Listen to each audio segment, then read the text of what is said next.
Elections కి ముందు అధిష్టానం తీసుకున్న ఆ నిర్ణయం వైసీపీ నేతల్లో ఎంతటి అల్లకల్లోలం సృష్టించిందంటే ఒక్కసారిగా అందరి జాతకాలు తల్లకిందులైపోయాయి. ఏకంగా పార్టీ అధికారాన్ని కోల్పోయింది. లేట్ అయితే అయ్యింది కానీ తాజాగా హైకమాండ్ తీసుకున్న నిర్ణయం ఫ్యాన్ పార్టీ నేతలకు కాస్త ఊపిరిపోసిందట. ఆ గుడ్ న్యూస్ తో హమ్మయ్య అనుకుంటూ ఫ్యూచర్ కోసం తమ కార్యాచరణ సిద్ధం చేసుకుంటున్నారట. ఇంతకీ ఏంటా తీపి కబురు?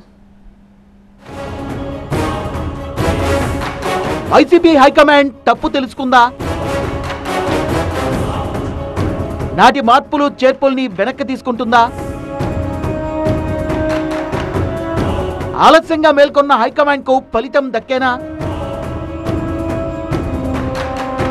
పాతతో పడితే నాయకులకు కలిసొస్తుందా?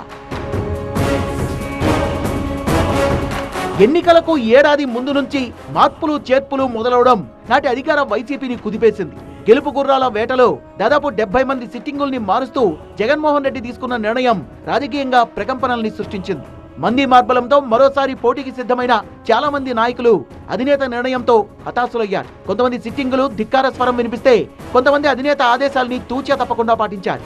గడిచిన ఎన్నికల్లో ఫలితాలకు మార్పులు చేర్పులతో సంబంధం లేకుండా పోయిందని చెప్పాలి.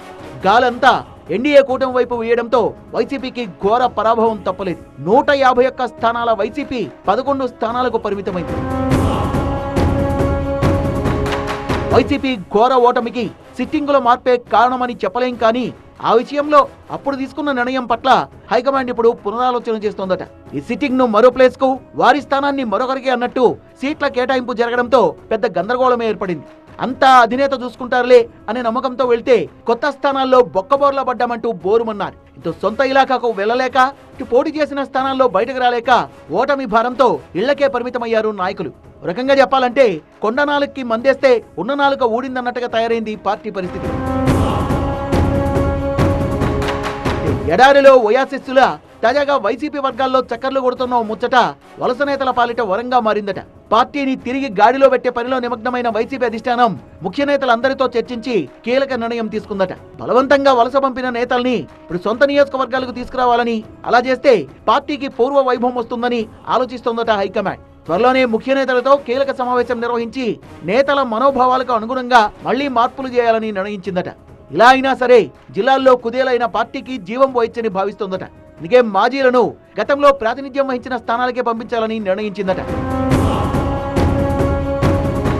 ముఖ్యంగా ఉమ్మడి ప్రకాశం జిల్లాలో ఒక్క ఒంగోలు తప్ప మిగిలిన స్థానాలన్నింటిలో సిట్టింగుల్ని మార్చింది వైసీపీ హైకమాండ్. మార్కాపురం, దర్శి, గిద్దలూరు, ఎర్రగొండపాలెం, కొండపి, కనిగిరి, వేమూరు, సంతనూతలపాడు, అద్దంకి, పచ్చూరు స్థానాల్లో నాయకుల్ని అటు ఇటు మార్చేసి బరిలో దింపింది. చీరాలలో కరణం స్థానాన్ని ఆయన కుమారుడికిచ్చింది. ఇంతా చేస్తే ఉమ్మడి ప్రకాశం జిల్లాలో కేవలం ఎర్రగొండపాలెం, దర్శి నియోజకవర్గాల్లో మాత్రమే వైసీపీ అభ్యర్థులు గెలిచారు.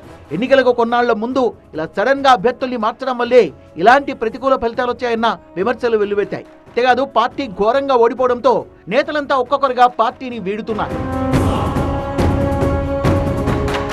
ఫైనల్ గా తప్పును గ్రహించిన వైసీపీ హైకమాండ్ దాన్ని దిద్దుకునే పనిలో పడిందట.